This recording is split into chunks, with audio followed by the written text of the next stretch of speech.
الحمد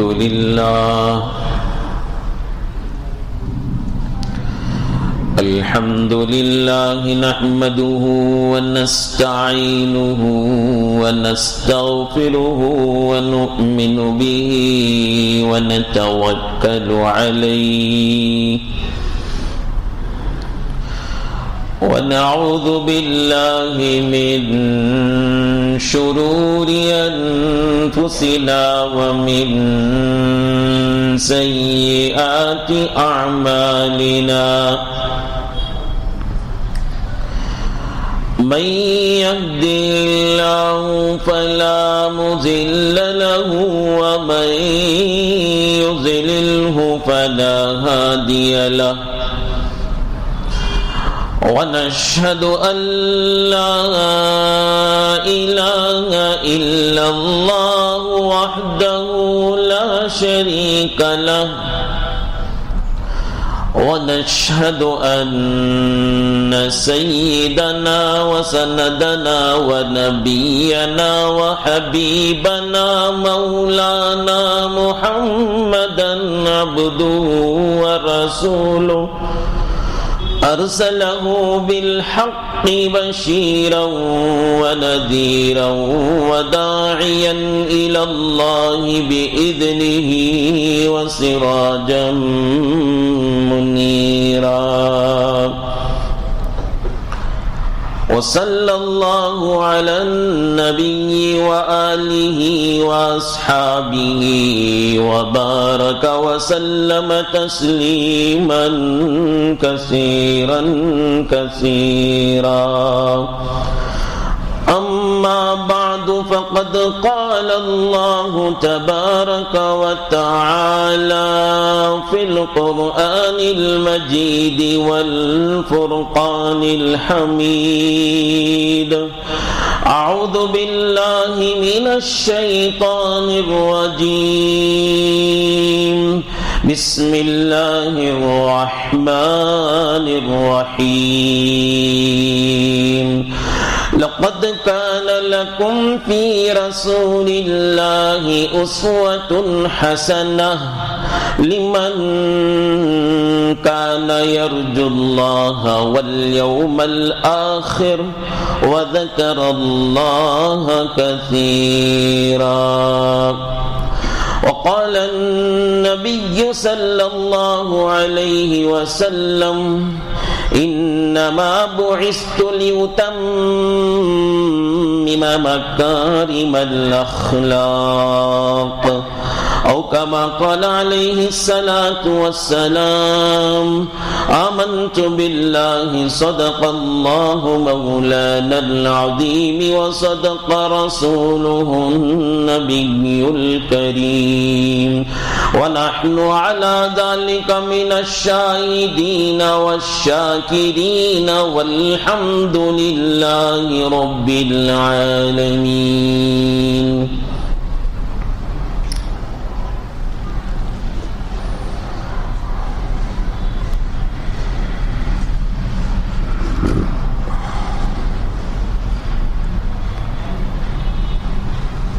قابل احترام بزرگوں وقابل قدر ملت کے نوجوان بھائیوں، عزیز دوستوں، میری اور آپ کی اور کائنات کے تمام انسانوں کی کامیابی اس بات پر ہے کہ ہم اپنی زندگی کے ہر شعبے میں سرور کائنات حضرت جناب محمد الرسول اللہ صلی اللہ علیہ وسلم کی اتباع کریں اور آپ کے اخلاق کو اپنے اندر پیدا کریں۔ اگر پہلے سے ہمارے اندر رسول اللہ صلی اللہ علیہ وسلم کے اخلاق موجود ہیں یا آپ کے اخلاق سے ہماری طبیعت، ہمارا مزاج ملتا ہے، جلتا ہے، تو اللہ کا بہت بڑا احسان ہے۔ اگر اتفاق سے ہماری طبیعت، ہمارا مزاج رسول اللہ صلی اللہ علیہ وسلم کے اخلاق سے ملتا نہیں ہے تو زبردستی ایک ایک کر کے کوشش کر کے محنت کر کے رسول اللہ صلی اللہ علیہ وسلم کے اخلاق کو اپنے اندر پیدا کرے. اسی میں ہماری کامیابی ہے. اور وہ آدمی کامیاب ہے جو مرنے سے پہلے کوشش اس بات کی کرتا ہے کیسے رسول اللہ صلی اللہ علیہ وسلم کے اخلاق میرے اندر پیدا ہو جائے. یہ بگڑی ہوئی طبیعت، بگڑا ہوا مزاج، جس کو عام طور پر فلم ایکٹروں کا طریقہ، کرکٹ کھلاڑیوں کا طریقہ، پردوں میں ناچنے والے فحش گندے لوگوں کا طور و طریقہ پسند آتا ہے، کیسے اس کو ختم کر کے میں کیسے رسول اللہ صلی اللہ علیہ وسلم کے اخلاق کو اپنے اندر پیدا کروں، کیسے نبی صلی اللہ علیہ وسلم کی صفت کو پیدا کروں. اس کوشش میں کوئی نوجوان، اس کوشش میں کوئی بوڑھا، اس کوشش میں کوئی عورت رہتی ہے تو اللہ کی رحمت اس پر نازل ہوتی ہے، اور جس پر اللہ کی رحمت نازل ہوتی ہے اس کے لیے ہدایت کے راستے کھل جاتے ہیں. میرے عزیز و بزرگوں، یقین مانیے، اسی بات کو مد نظر رکھ کر کہ ہمارے اندر کیسے رسول اللہ کے اخلاق پیدا ہو جائیں، آپ کے سامنے اخلاق حسنہ کا عنوان شروع کیا گیا. پہلے آپ کے سامنے بات آئی رسول اللہ صلی اللہ علیہ وسلم کے اخلاق میں سے خیر خواہی کی صفت، ہر ایک کے ساتھ بھلائی چاہنا، ہر ایک کو نفع پہنچانا، اپنے آپ کو بچائے رکھنا اس بات سے کہ میرے طرف سے کسی کو نقصان نہ پہنچے. پھر اس کے بعد آپ کے سامنے رسول اللہ صلی اللہ علیہ وسلم کے اخلاق میں سے صفت تواضع، عاجزی، اس کے وہ صفت اپنے اندر ہونے سے کیا فائدہ ہے، نہیں ہونے سے کیا نقصان ہے، یہ بھی آپ کے سامنے بات آئی. اللہ ہم کو عمل کی توفیق نصیب فرمائے. آج کی اس جمعہ آپ کے سامنے رسول اللہ صلی اللہ علیہ وسلم کے اخلاق میں سے ایک صفت کہ آپ کسی کو بھی حقیر نہیں سمجھتے تھے، کسی کو بھی معمولی نہیں سمجھتے تھے، ہر ایک کو عزت دیتے تھے، ہر ایک کے ساتھ اس کے عظمت کے تقاضوں کو پورا کرتے تھے. حتیٰ کہ سیرت کے کتابوں میں آتا ہے نبی صلی اللہ علیہ وسلم غلاموں اور نوکروں کے ساتھ بیٹھ کر کھایا کرتے تھے، غریبوں مسکینوں کے ساتھ ہم نشیں ہوا کرتے تھے. اس میں کوئی آر نہیں ہوتا تھا کہ میں غریب کے ساتھ بیٹھ کر کھاؤں، مسکین کے ساتھ بیٹھ کر کھاؤں، میرے نوکر، میرے پاس کام کرنے والا، میں اور وہ ایک دسترخوان پر ہو جائیں. یہ نہیں ہوتا تھا. وہاں پر مسکینوں کے ساتھ، فقیروں کے ساتھ، نوکروں غلاموں کے ساتھ بیٹھ کر کھایا کرتے تھے. ان کو ان کا مقام، ان کی عزت ان کو دیا کرتے تھے.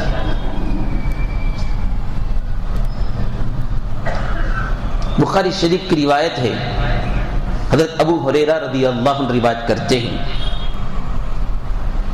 مدینے میں مسجد نبوی میں ایک عورت جو شکل و صورت کے اعتبار سے بہت کالی کوالٹی ہوتی تھی، اس کی ایک خاص صفت یہ تھی کہ وہ مسجد میں جب کوئی نہ ہوتے تو آتے مسجد کو صاف کر کے چلی جاتی تھی.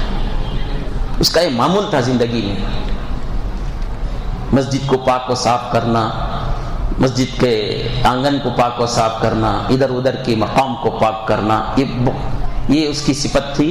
اور ہم میں سے جس کو بھی یہ کام کی توفیق ہو جائے، مسجد کے بیت الخلاء کو پاک کرنے کی، مسجد کے حماموں کو پاک کرنے کی، مسجد کے وضو خانے کو پاک و صاف کرنے کی، مسجد کے صفوں کو پاک کرنے کی، مسجد کے آنگن کو صاف کرنے کی، کسی کو یہ توفیق ہو جائے، قسم خدا کی وہ اللہ کے نزدیک مقرب بندہ ہے. اپنے گھر کی پاکی صفائی کے لیے اللہ اسے توفیق دے رہے ہیں تو کتنی بڑی دولت ہے. مسجد میں کوئی کچرا نظر آ جاتا ہے تو ہم لوگوں کو چاہیے کہاں ہے مؤذن صاحب، کہاں ہے خادم، بلاؤ ان کو، یہ کہنے کے بجائے ہم اپنے ہاتھوں سے مسجد کو پاک کر لیں، صاف کر لیں۔ اللہ رب العالمین کو یہ ادا پسند آ گئی تو مسجد کو پاک کرنے کی برکت میں اس کی دنیا کی نجاستیں، اس کے آخرت کی نجاستیں کو اللہ پاک کر دے گا۔ مہینے ہو گئے، سال ہو گئے مسجد میں آ کر ہم نماز پڑھتے، کیا کبھی توفیق ہوئی آپ کو مجھے مسجد کو پاک کرنے کی، صاف کرنے کی؟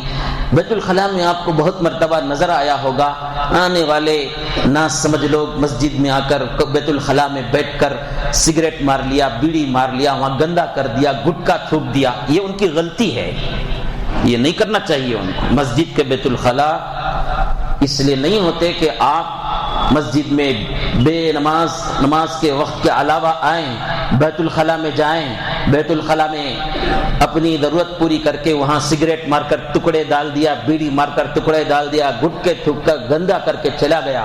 ارے اللہ کے بندے، ڈرنا چاہیے کہ میں نماز نہیں پڑھتا ہوں اور مسجد کے بیت الخلاء کو گندا کرتا ہوں، کہیں اللہ کی لعنت مجھ پر برس نہ جائے۔ وہ لوگ تو کرتے ہیں، لیکن ہم کبھی بیت الخلاء جاتے ہیں تو آپ کو وہ نظر آ جاتا ہے تو آپ وہی اسی جگہ پر، مجھے بھی چاہیے، آپ کو بھی چاہیے، اللہ اس کی توفیق بہت مرتبہ عطا کی ہے، ہم کو عطا اور بار بار عطا کرتے رہیں کہ یہ کبھی ہو جائیں، نظر پڑ جائیں آپ کو، تو آپ اسی جگہ پر پانی کے ذریعہ یا جو چیز وہاں ہوتی ہے اسے اس کے ذریعہ پاک کرنے کی کوشش کریں، یہ عادت بنا لیں، کریں گے انشاءاللہ۔ تو وہ عورت تھی بیت الخلاء مسجد کو آ کر جھاڑ کر چلے جاتی تھی، ایک معمولی قسم کی عورت، اس کی کوئی دنیاوی اعتبار سے حیثیت نہیں تھی۔ چند دنوں کے بعد رسول اللہ صلی اللہ علیہ وسلم کو عورت نظر نہیں آئی، تو آپ نے صلی اللہ علیہ وسلم صحابہ سے پوچھا کہاں ہے وہ ایک عورت جو آیا کرتی تھی مسجد کو پاک کرنے کے لیے، دکھ نہیں رہی ہے، کیا بات ہے؟ تو صحابہ نے عرض کیا رسول اللہ ان کی وفات ہو گئی اور ہم نے ان کی جنازے کی نماز پڑھ کے دفن کر دیا۔ رسول اللہ صلی اللہ علیہ وسلم نے مجھے اطلاع نہیں دی، آپ نے ان کی وفات کی مجھے اطلاع نہیں دی۔ صحابہ نے کچھ نہیں کہا، لیکن زبان حال سے بات سمجھ میں آ رہی تھی، ایک معمولی عورت تھی، وہ ایک معمولی عورت تھی، کوئی محلے کا کونسلر نہیں تھا، کوئی علاقے کا ایم پی نہیں تھا، ایم ایل اے نہیں تھا، یا کوئی مالدار شخصیت نہیں تھی، کوئی وقار اور عظمت والا، حیثیت والا آدمی نہیں تھا، ایک معمولی عورت تھی۔ صحابہ نے یہ نہیں کہا، میں بول رہا ہوں زبان حال سے بات سمجھ میں آ رہی تھی، میں صحابہ کے متعلق اس بات کو منسوب نہیں کر رہا ہوں، زبان حال سے بات سمجھ میں آ رہی تھی، صحابہ تو خاموش تھے، یہ زبان حال سے سمجھ میں آ رہی تھی کیونکہ معمولی عورت تھی، اس لیے ہم نے اطلاع نہیں دی۔ تو رسول اللہ صلی اللہ علیہ وسلم صحابہ سے پوچھا تم میں سے کوئی اس کی قبر کو جانتا ہے؟ تو کہا کہ ہاں جانتے ہیں، تو مجھے لے کر چلو۔ نبی صلی اللہ علیہ وسلم قبر میں جاتے ہیں۔ مسئلہ سن لی اس سے پہلے، قبر پر جنازے کی نماز کے متعلق، جس آدمی کی جنازے کی نماز کسی وجہ سے نہیں پڑھی جا سکی، کسی وجہ سے جنازے کی نماز نہیں پڑھی جا سکی، جیسے کرونا کے موقع پر بہت دفعہ ایسا ہوا، بغیر پڑھے کے دفن کر دیا، تو اس کے سلسلے میں مسئلہ یہ ہے کہ اس کی قبر پر کھڑے ہو کے جنازے کی نماز پڑھ لیا جا سکتا ہے۔ وہ بھی کب تک؟ جب تک کہ گمان ہو کہ اندر میت پھٹی نہ ہو، پھولی نہ ہو، اس وقت تک اجازت ہے۔ اب جب یہ سمجھ میں آیا کہ پھول گئی ہوگی، پھٹ گئی ہوگی، کئی دن ہو گئے ہیں، تو اب اسے جنازے کی نماز پڑھنے کی اجازت نہیں ہے۔ اور اسی طرح ایک مرتبہ جنازے کی نماز پڑھی جا چکی ہے تو بھی اجازت نہیں ہے پڑھنے کی۔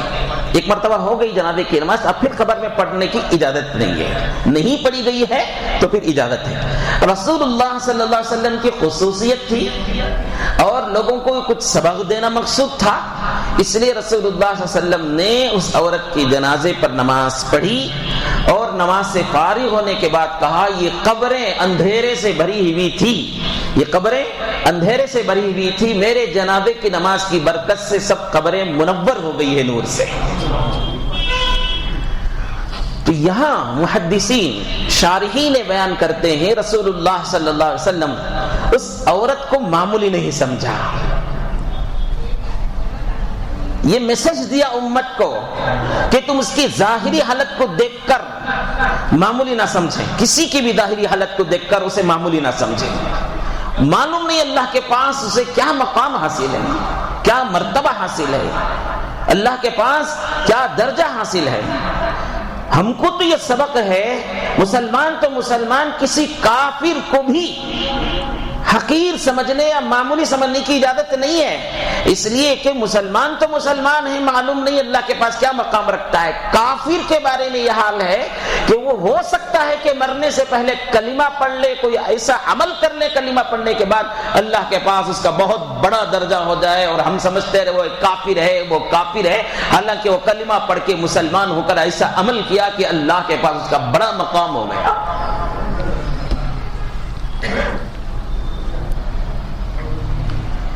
کیا ذرا سوچو ہم اپنی زندگی میں کہ ہمارے اندر یہ چیز ہے کہ ہم دوسروں کو برابر کی عزت دیتے ہیں، ان کی حیثیت ان کو دیتے ہیں۔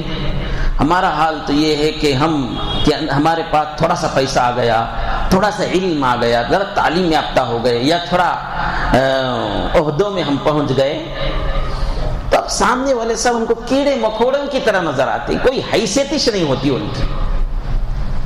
ہم بہت اپنے آپ کو بہتر سمجھنے لگتے ہیں، اپنے آپ کو بہت بڑی شخصیت سمجھنے لگتے ہیں، سامنے والے کی کوئی حیثیت ہی ہمیں نہیں ہوتی۔ کتنے مرتبہ یہ شکایت آتی ہے ہمارے سامنے اور دیکھنے میں بھی ملتا ہے کہ کبھی ایسا ہوتا ہے کہ کسی غریب لڑکی سے، غریب گھرانے کی لڑکی سے شادی کر لیے، اب وہ جہیز میں مال متا نہیں دیے تو ان کو بار بار یہ احساس دلایا جاتا ہے تم غریب اور گھرانے کی عورت ہو، مسکین گھرانے کی عورت ہو۔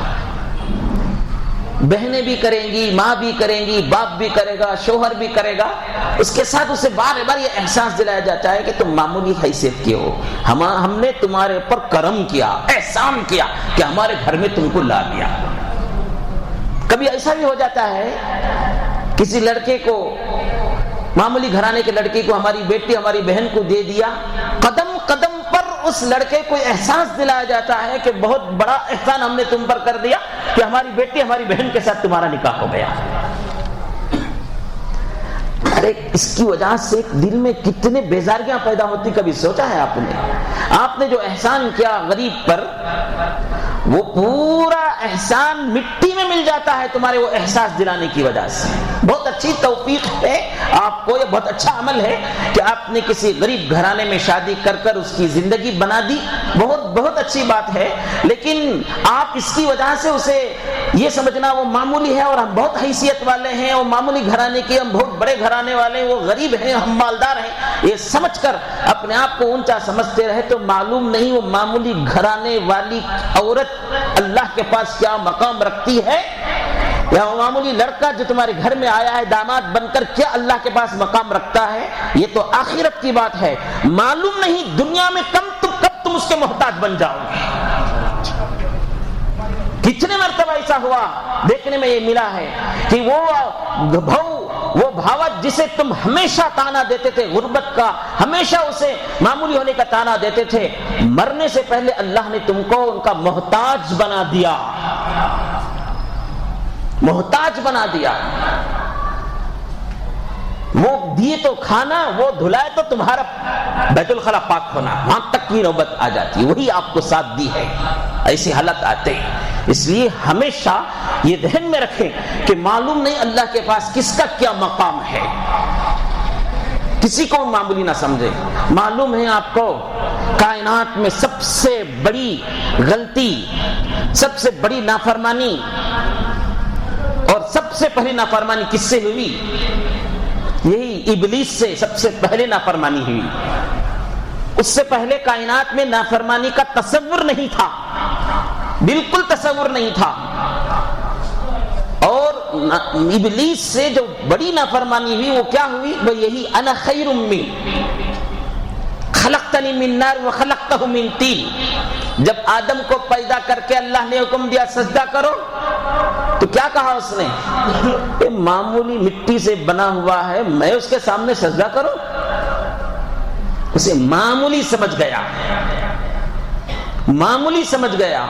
تو اللہ نے اس معمولی ذات کو جو مٹی سے بنی تھی شیطان کے بقول، جو معمولی تھا، اس کو اللہ نے اتنا بڑا مقام دیا کہ کائنات میں ایک مخلوق کا باپ بن گیا۔ اور یہ کیا ہوا؟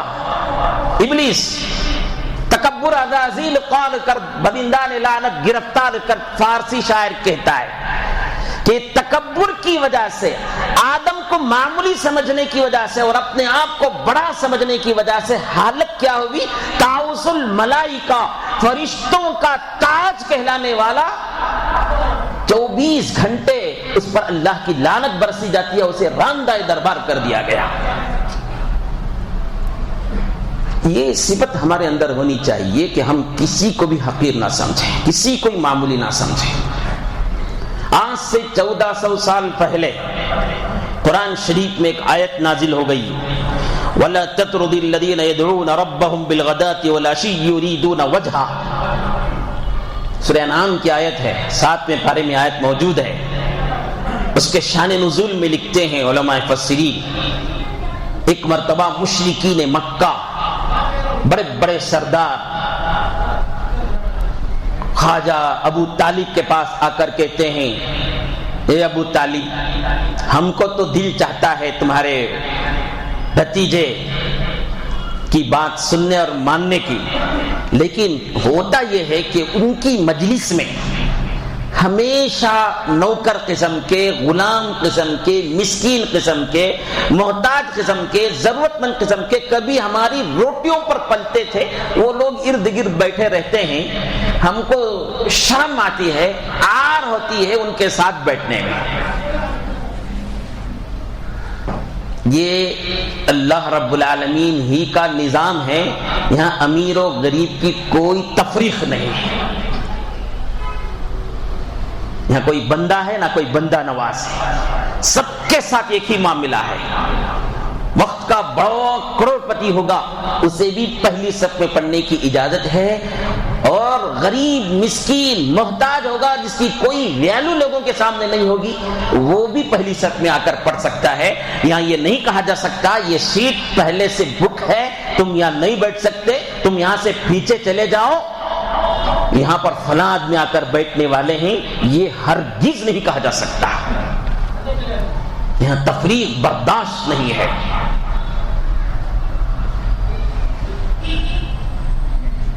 تو خواجہ ابو طالب کے پاس آ کر لوگوں نے کہا، مکے کے مشرکین رئیس، آپ ذرا کہہ دو کہ ان کے لیے ایک الگ مجلس قائم کریں، ہمارے لیے ایک الگ مجلس قائم کریں، مالداروں کے لیے ایک الگ، عہدیداروں کے ایک الگ مجلس، غریبوں مسکینوں ضرورت مندوں کے لیے ایک الگ مجلس قائم کریں۔ خواجہ ابو طالب رسول اللہ صلی اللہ علیہ وسلم کے پاس آ کر یہ مشرکین مکہ کی بات کو نقل کی۔ مجلس میں حضرت عمر رضی اللہ عنہ موجود تھے، فوراً کہا، یا رسول اللہ اس میں کیا حرج ہے، کر لیں، یہ مجلس میں بیٹھنے والے لوگ تو آپ کے محب ہیں، آپ کے مطیع ہیں، آپ کے فرما بردار ہیں، ان کو ذرا بھی تکلیف نہیں ہوگی کیونکہ وہ آپ کے مزاج کو جانتے ہیں، بڑا فائدہ یہ ہو جائے گا، یہ کافر مشرک رؤساء مکہ اگر بات سن لیں، عمل کر لیں تو بڑا فائدہ ہو جائے گا، ایسا کر لینے میں کیا حرج ہے۔ تو عرش کی کرسی ہل گئی، وہاں سے آیت نازل ہو گئی، وَلَا تَطْرُدِ الَّذِينَ يَدْعُونَ رَبَّهُمْ بِالْغَدَاةِ وَالْعَشِيِّ يُرِيدُونَ وَجْهَهُ، آپ ہرگز ان غریب مسکینوں محتاجوں ضرورت مندوں جو صبح شام اللہ کو راضی کرنے کے لیے پکارتے ہیں، تم ہرگز ان کو نکال نہیں سکتے۔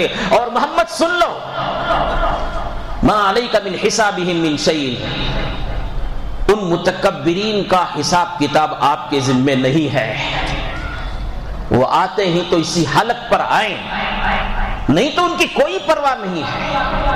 ایسے متکبرین کو ہم ہدایت نہیں دیتے ہیں۔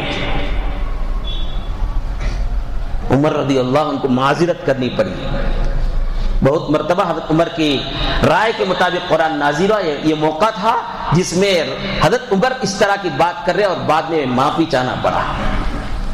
یا رسول اللہ میرے سے گستاخی ہو گئی. تو آج سے 1400 سال پہلے یہ فیصلہ کر دیا گیا, قیامت تک کے لیے فیصلہ کر دیا گیا, یہاں امیر و غریب, مسکین و محتاج, عہدیدار اور بے حیثیت آدمی کی کوئی تفریق نہیں ہے, سب برابر ہے. ہم اپنے اندر وہ مزاج پیدا کریں. یہ صفت معمولی صفت نہیں ہے, کسی کے اندر یہ پیدا ہو جائے کہ وہ کسی کو بھی حقیر نہیں سمجھتا, کسی کو بھی معمولی نہیں سمجھتا, سب کو بھی عزت دیتا ہے, سب کو بھی عظمت دیتا ہے, تو اللہ کے نزدیک وہ بہت بڑا مقرب بندوں میں سے اس کا شمار ہونے لگے. ذرا سوچو, آپ کے اندر یہ چیز ہے, میرے اندر یہ چیز ہے, کیا ہم اس طرح کا معاملہ کرتے ہیں؟ ارے ہم کو تو حال یہ ہے کہ انسان تو انسان, جانوروں کو بھی اپنے سے افضل ہم نہیں سمجھ سکتے. کیوں؟ جانور تو اشرف المخلوقات ہیں, انسان تو اشرف المخلوقات ہے. تو بزرگوں نے کہا جانور مر جائیں تو اسے حساب کتاب نہیں ہے, کہاں سے کمایا, کہاں خرچ کیا, جوانی کہاں خرچ کی, بڑھاپے کہاں خرچ کیا, مال کہاں سے حاصل کیا, کس کے پاس سے لیا, اسے کوئی سوال نہیں ہے. جانوروں کے بارے میں تو حال یہ ہے, مرنے کے بعد ان کو مٹی میں بنا کر مٹی میں ملا دیا جائے گا. لیکن انسان مرتا ہے تو اسے حساب کتاب دینا پڑے گا. حساب کتاب میں کامیابی ہے تو جنتی ہے, یقیناً جانوروں سے بہتر ہے.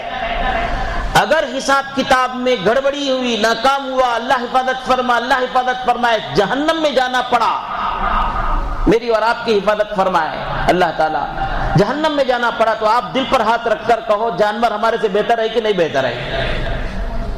اس لیے جانوروں کو بھی ہمارے سے افضل ہم نہ سمجھیں. سید احمد کبیر رحمت اللہ علیہ ایک بہت بڑے ولی ہیں اور بڑے اولیاء اللہ میں ان کا شمار ہوتا ہے. ان کا واقعہ کتابوں میں لکھا ہے کہ ان کے ساتھ ایک ایسا معاملہ پیش آیا مسجد نبوی میں, مدینے میں, آج تک کسی کے ساتھ اس طرح کا معاملہ پیش نہیں آیا. بہت بڑے اللہ والے, تاریخ کی کتابوں موجود ہے کہ آپ کوششوں کے بعد, تمناؤں کے بعد, محنتوں کے بعد بڑی مشکل سے حج کو پہنچے. اس کے بعد نبی صلی اللہ علیہ وسلم کی زیارت کے لیے پہنچے. اللہ ہم سب کو نصیب فرمائے, ہر مسلمان کو نصیب فرمائے. ہمیشہ سب کو خواہش ہوتی ہے اللہ کے گھر کی زیارت کی, نبی صلی اللہ علیہ وسلم کے روضہ اطہر پر کھڑے ہو کر صلاۃ و سلام پڑھنے کی. اللہ ہم سب کو توفیق نصیب فرمائے, استطاعت اور اسباب پیدا فرمائے. تو وہ بھی بڑی محنت اور مشقت کے بعد حج کیے. حج کے بعد مدینے میں پہنچے. مدینے میں پہنچنے کے بعد صلاۃ و سلام کے لیے کھڑے ہوئے مدینے میں, تو ان کے زبان سے کلمات نکلتے ہیں, یا رسول اللہ, جب تک میں دور تھا وہاں کا حال یہ تھا کہ میں درود و سلام پڑھ کر میری روح کے ساتھ درود کو آپ کے قدموں کے پاس بھیجتا تھا. آج میں آپ سے قریب ہوں, میری تمنا ہے, میری آرزو ہے کہ میں آپ کے دست مبارک کو بوسہ دوں.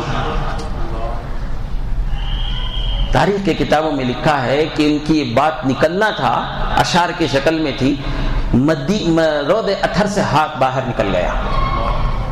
پورا وہاں کے موجود لوگ سب دیکھے ہیں, بہت سے لوگ اسے مانیں گے نہیں, تاریخ کی کتابوں میں بات موجود ہے. اب کیا شکل تھی, کیا کیفیت تھی, وہ اللہ بہتر جانے. ہاتھ روضہ اطہر سے باہر آتا ہے اور سید احمد رفاعی, سید احمد کبیر رحمت اللہ علیہ اپنے ہونٹ سے دست مبارک کو بوسہ دیتے ہیں, پھر وہ ہاتھ چلا جاتا ہے. تو اب ان کے دل میں خیال پیدا ہوا کہ ایک ایسا واقعہ میرے ساتھ پیش آیا, اس سے پہلے کسی کے ساتھ پیش نہیں آیا. تو ان کو خوف ہونے لگا کہ اس کی وجہ سے کہیں میرے دل میں غرور اور تکبر نہ آ جائے. ہوتا کہ نہیں ہمارے سے بھی کبھی ایسا ہے, کوئی نیک عمل ہمارے سے ہو جاتا ہے تو دل میں ذرا بڑائی پیدا ہوتی ہے, عجب پیدا ہوتا ہے, اسے عجب کہتے ہیں. عجب پیدا ہوتا ہے کہ میرے سے بڑا کمال ہو. وہ عجب کا نشہ بہت دن تک رہتا ہے. حالانکہ وہ عجب کی وجہ سے وہ جو نیک عمل ہوا تھا دھیرے دھیرے دھیرے بول کے جیسے برف گھل جاتا نا اس طرح گھل کر ختم ہو جاتی ہے وہ نیکی. میرے سے عمل ہو گیا دوسروں سے عمل نہیں ہوا بول بول کر جو ہے پورا ضائع ہو جاتا ہے. اللہ حفاظت فرمائے. تو ان کو دل میں خیال پیدا ہوا کہ میں اتنا میرے سے اتنا بڑا عمل ہو گیا کہیں میرے دل میں غرور نہ ہو جائیں. تو مسجد کے دروازے پر جا کر سو گئے جہاں لوگ چپل چھوڑتے ہیں وہاں سو گئے. سو کر اپنے نفس کو سزا دی تربیت کی اپنے نفس کی. لوگوں سے کہا کہ لوگوں جاتے ہوئے میرے گردن پر پیر رکھ کر آگے مسجد سے باہر نکلنا تاکہ جب جب لوگ بڑے چھوٹے بچے معمولی قسم کا آدمی پیسے والا آدمی اپنے گردن پر پیر رکھے گا تو اسے کتنا اسے احساس ہوگا. تو جیسے انہوں نے کہا کہ مجھے رکھ رکھ کر تو تاکہ میرے دل کے اندر کی بڑائی باہر نکل جائے. اتنے بڑے مقام کے بزرگ ہیں. ان کا واقعہ لکھا ہے کہ ایک مرتبہ وہ کسی راستے سے گزر رہے تھے چھوٹا پل تھا چھوٹی سی پل بولتے نا گزرنے کا ادھر بھی کیچڑ ادھر بھی کیچڑ تھا صرف ایک چھوٹا سا راستہ تھا وہاں سے گزر رہے تھے. ادھر سے ایک کتا نکل کر آنے لگا. اب حالت یہ تھی کہ کتا گزرے تو حضرت نہیں گزر سکتے تھے حضرت گزرے تو کتا نہیں گزر سکتا تھا. تو کتابوں میں لکھا ہے کہ اللہ نے اس وقت ان کے دل میں کچھ باتیں ڈالی تو وہ کہنے لگے کتے سے. بہت ممکن ہے زبان سے کہا ہو یا زبان حال سے بات ہوئی ہو کہ انہوں نے کہا کہ اے کتا تو نیچے اتر جا میں سامنے سے گزر جاؤں گا. تو اللہ نے اسے زبان دے دی. کیسے زبان دے دی؟ کتا کیسے بول دیا؟ انسان کیسے بول دیا؟ انسان کو بھی اللہ ہی بولنے کی طاقت دی ہے نا. تو وہ اللہ کو کیا بڑی بات ہے کہ وہ کتے کو بولنے کی طاقت دے دے کبھی اپنی قدرت کا اظہار کر دے. کیسا جی کتا بول ڈالتا ہمیں آج تک دیکھیں نہیں تمہیں کہاں سے دیکھیں گے تمہیں تو دیکھ ہی نہیں سکتے. اللہ نے اسے قدرت دی. وہ کہنے لگا اے سید احمد رفاعی مجھے کہیں اترنے کے لیے کہتا ہے تو دنیا میں ولی کہلاتا ہے تجھے لوگ بزرگ کہتے ہیں. بزرگوں کا طریقہ اولیاء کا طریقہ یہ ہوتا ہے وہ ایثار دوسروں کو ترجیح دیتے ہیں. تو نیچے اتر جا میں گزر جاتا. حضرت اسے کہنے لگے کہ میرے میں تیرے میں تھوڑا سا فرق ہے. میں مکلف ہوں تو مکلف نہیں ہے. اب میں نیچے اتر گیا تو وہ گندگی نالے کی گندگی میرے کپڑے میں لگ جائے گی بدن میں لگ جائے گی. مجھے نماز پڑھنے میں ذرا فرق ہو جائے گا. اسے دھونا پڑے گا پانی کو تلاش کرنا پڑے گا. اگر تو اتر جائے تو کوئی مسئلہ نہیں ہے تیرے اوپر نماز فرض نہیں تجھے بدن پاک رکھنا ضروری نہیں اس لیے تو اتر جا. تو اس کتے سے اللہ نے اتنے بڑے بزرگ کو ایک سبق دیا. وہ سبق مجھے بھی چاہیے اور آپ کو بھی چاہیے. کہنے لگا کہ میں اگر اتر جاؤں تو بہت ممکن ہے تیرا کپڑا میلا نہیں ہوگا لیکن تیرا دل میلا ہو جائے گا. تیرے دل میں بات پیدا ہوگی کہ میں اس کتے سے بہتر ہوں. اور اس کے بعد کہنے لگا سن لو اگر کپڑا میلا ہو جائے بدن میلا ہو جائے تو اسے پاک کیا جا سکتا ہے. اگر دل میلا ہو جائے تو اسے پاک نہیں کیا جا سکتا. شیطان کو کیا ہوا تھا؟ ابلیس کو کیا ہوا تھا؟ کیا علم نہیں تھا اسے؟ کیا وہ عبادت نہیں کرتا تھا؟ کیا وہ سجدے نہیں کرتا تھا؟ کیا وہ ذکر نہیں کرتا تھا؟ تسبیح نہیں کرتا تھا؟ ارے وہ تو کاؤنسل ملائکہ تھا. کوئی کائنات کی ٹکڑا ایسا نہیں تھا جہاں پر وہ سجدے نہیں کیا. لیکن کیا ہو گیا تھا؟ بولو کیا ہو گیا تھا؟ دل میلا ہو گیا. اسے دل میلا ہو گیا. انا خیر من میں آدم سے بہتر ہوں. اگر آپ کو یہ بات سمجھ میں آنے لگے کہ میں بیوی سے بہتر ہوں آپ کا دل میلا ہو گیا. اگر آپ کو یہ سمجھ میں آنے لگے کہ میں شوہر سے بہتر ہوں تو آپ کا دل میلا ہو گیا. اگر آپ کو یہ سمجھ میں آنے لگے میں نوکر سے بہتر ہوں تو آپ کا دل میلا ہو گیا. آپ کو یہ سمجھ میں آنے لگے کہ میں مالک سے بہتر ہوں تو آپ کا دل میلا ہو گیا. آپ کو یہ سمجھ میں آنے لگی مقتدی سے میں بہتر ہوں تو میرا دل میلا ہو گیا. اگر امام مقتدی سوچنے لگے کہ میں امام سے بہتر ہوں تو آپ کا دل میلا ہو گیا. اور سن لو دل میلا ہو گیا تو پاک نہیں کیا جا سکتا, اس کی تباہی وہیں سے شروع ہو جاتی ہے. دل و دماغ میں آج غرور پیدا ہو گیا ہے, گھروں کے اندر جھگڑے پیدا ہوتے ہیں. کیوں پیدا ہوتے ہیں؟ دل و دماغ میں گندگی خناس بھرا ہوا ہے, میں بہتر ہوں میں بہتر ہوں. اور جس کا دل دماغ میلا ہو گیا, غرور سے بھر گیا, اللہ حفاظت فرمائے اسے ہدایت نہیں ملتی ہے, ہدایت نہیں ملتی ہے. آج تک شیطان کو ابلیس کو ہدایت نہیں ملی. ملی کیا ہدایت؟ اسے آج تک نہیں ملی. کیوں؟ دل میلا ہے, دماغ میلا ہے.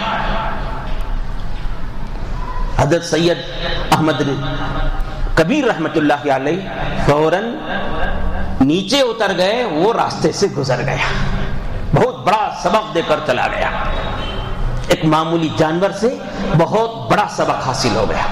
میرے عزیز و بزرگوں, اس میں ہم کو یہ سمجھ میں آتا ہے کہ ہم اپنی زندگی میں کبھی کسی مقام پر ہیں, کسی عہدے پر ہیں, کسی یا اللہ نے ہم کو دولت دے دیا, پیسہ دے دیا, پراپرٹیوں کے مالک ہیں, یا کسی پر ہم اپنی ولایت رکھتے ہیں, بڑائی رکھتے ہیں, تو اس کی وجہ سے غرور میں مبتلا نہ ہو, بڑائی میں مبتلا نہ ہو. دل میں ہمیشہ یہ بات رہے کہ معلوم نہیں انجام کیسا ہونے والا ہے.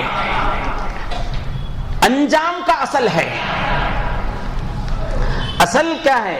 انجام, خاتمہ بالخیر, اصل وہی ہے. زندگی بھر نیکوں میں شمار ہوتا رہا, نیکوں میں شمار ہوتا رہا. اللہ حفاظت فرمائے آخری انجام کسی بد عملی کی نحوست سے بدکاروں میں شمار ہو گیا تو کیا ہوگا؟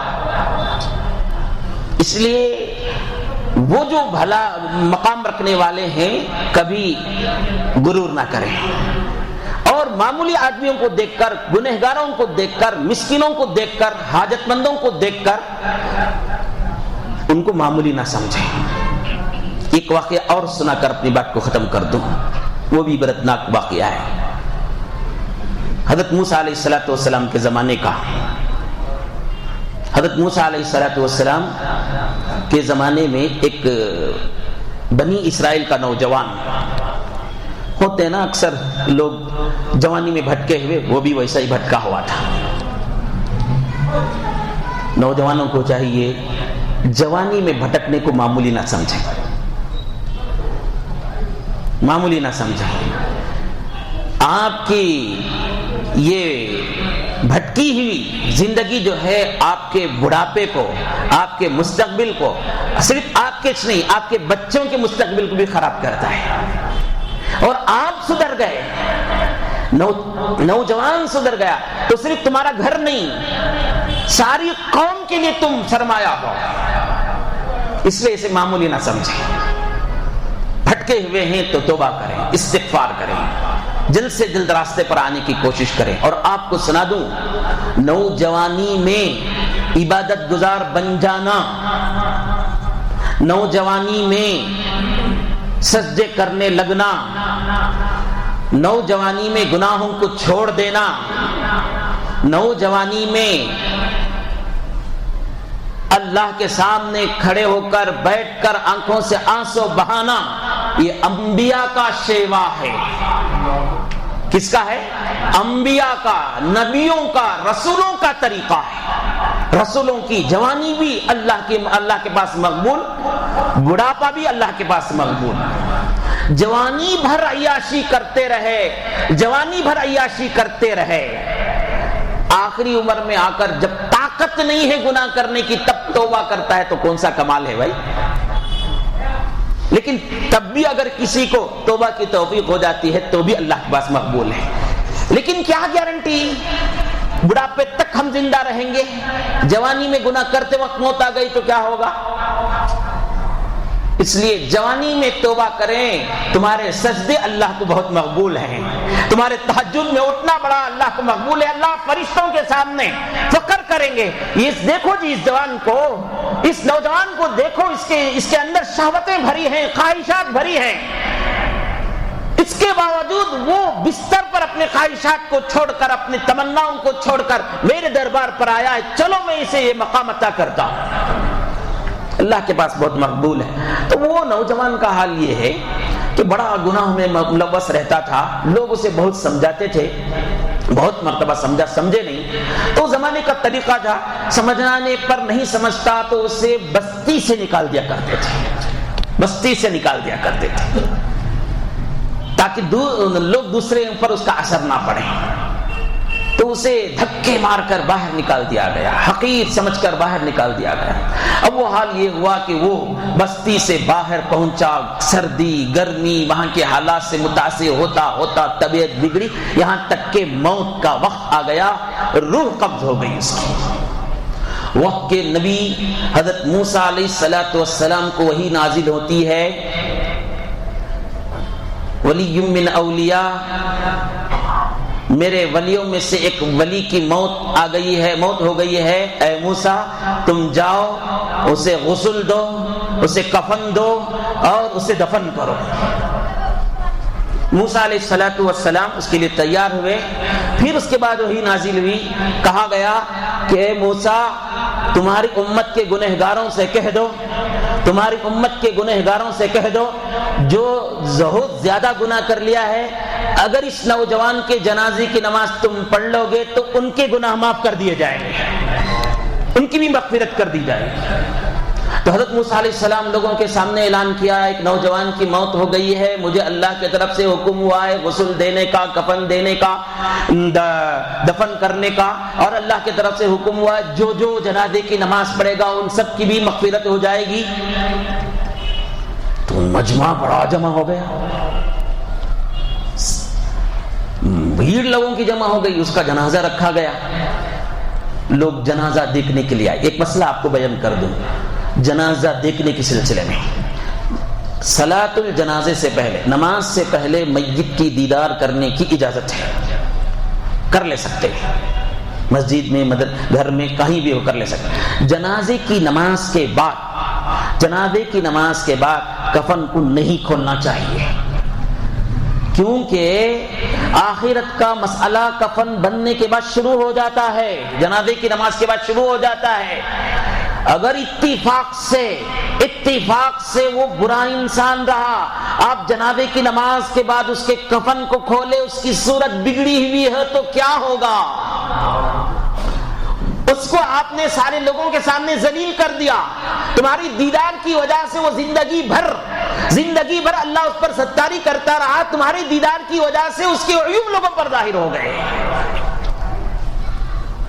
اس لیے بزرگوں نے کہا، کتابوں میں ہے، جنازے کی نماز کے بعد ہرگز چاہے کتنا بھی قریب رشتہ دار تقاضا کریں کھولنے کا، نہ کھولیے۔ لاکھوں میں ایک آدمی کے ساتھ بھی اگر ایسا معاملہ ہو گیا تو کتنی بری بات ہے نا بھائی، اس لیے پرہیز کرنا چاہیے۔ تو نماز سے پہلے وہ نوجوان کے جنازے کو لوگ دیکھنے کے لیے حیران ہو گئے، موسیٰ کا اعلان کیا تھا اور یہ آدمی کون ہے؟ ڈرتے ڈرتے موسیٰ علیہ السلام سے لوگوں نے کہا، موسیٰ یہ وہی آدمی ہے جسے ہم نے دھکا دے کر، اس سے بیزاری کا اظہار کر کے، حقیر سمجھ کر اسے بستی سے باہر نکال دیا تھا۔ اتنا بڑا مقام اسے کہ آپ کو جنازے کی نماز پڑھنے کا اور آپ کو غسل دینے کا۔ میت کو غسل دینا بہت بڑی برکت والی بات ہے بھائی، میت کو غسل دینا بہت بڑا ثواب کا کام ہے۔ میت کو جو غسل دیتا ہے وہ بہت نیکیاں کماتا ہے، اور جنازے کی نماز پڑھنے والوں کو معلوم کتنا بڑا ثواب۔ ایک جنازے کی نماز کوئی پڑھتا ہے تو مدینے میں جو احد کا پہاڑ ہے نا، اس احد کے پہاڑ کے برابر ثواب ملتا ہے جنازے کی نماز پڑھنے والوں۔ جنازے کی نماز پڑھ کر اور جنازہ اٹھا کر چلتا ہے، 40 قدم تک چلتا ہے تو 2 احد کے پہاڑ کے برابر اسے ثواب ملتا ہے۔ لوگ اس میں بہت لاپرواہی کرتے ہیں، نوافل میں کھڑ جاتے ہیں یا نماز سلام پھرتے چلے جاتے ہیں، کون جنازے کی نماز پڑھے گا، اتنی دیر تک انتظار کر کے چلے جاتے ہیں۔ نہیں، جنازہ آ گیا تو فوراً اس کے جنازے کی نماز پڑھے۔ تو بہرحال صحابہ موسیٰ علیہ السلام سے لوگوں نے پوچھا، آپ کون سے آدمی کے بارے میں کہہ رہے ہیں کہ اس کے جنازے کی نماز پڑھے تو امت کے بڑے بڑے گناہ معاف ہو جائیں گے؟ تو حضرت موسیٰ علیہ السلام بھی غور سے دیکھا تو وہی نوجوان ہے، موسیٰ کلیم اللہ تھے، آسمان کی طرف چہرہ اٹھایا، وہی نازل ہوئی، یقیناً وہی نوجوان ہے جس کے بارے میں تم حقیر سمجھتے تھے، جسے تم نفرت کرتے تھے، اور جس کو تم معمولی سمجھتے تھے، گنہگار سمجھتے تھے۔